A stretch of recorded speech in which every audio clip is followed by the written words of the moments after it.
আসসালামু আলাইকুম। এই মুহূর্তে আমরা আছি আমাদের ডিএক্সএন আজমান অফিসে। আমাদের পিয়ারু ভাই এক্সিকিউটিভ ডাবল ডায়মন্ড পিয়ারু ভাই, আপনার পিয়ারু ভাইকে একটা সুন্দর টি-শার্ট গিফট করছেন।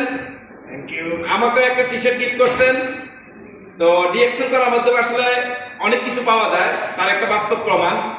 আর এই মাসে এক্সিকিউটিভ ডাবল ডায়মন্ড বেস্ট একটা বোনাসও পাবেন পিয়ারু ভাই। তো দেখেন, আমরা ডিএক্সএন বিজনেস করে সফলতা অর্জন করতেছি, হাসি খুশি ভাবে চলতে পারতেছি, হেলদি থাকতে পারতেছি, পাশাপাশি একটা হ্যান্ডসাম স্মার্ট ইনকাম করতে পারতেছি। চাইলে কিন্তু আপনারা যে কোনো দেশ থেকে আমাদের এই বিজনেসে যুক্ত হয়ে আপনার কাজের পরে এক্সট্রা সময় কোনো ইনভেস্ট ছাড়া এই বিজনেস করে সফলতা অর্জন করতে পারবেন। যে কোনো দেশ থেকে জয়েনিং ফ্রি, ট্রেনিং ফ্রি, আপনার অবসর সময়কে কাজে লাগিয়ে এক্সট্রা একটা ইনকামের রাস্তা তৈরি করতে পারেন। Good morning DXN. Good morning DXN number 1, DXN number 1।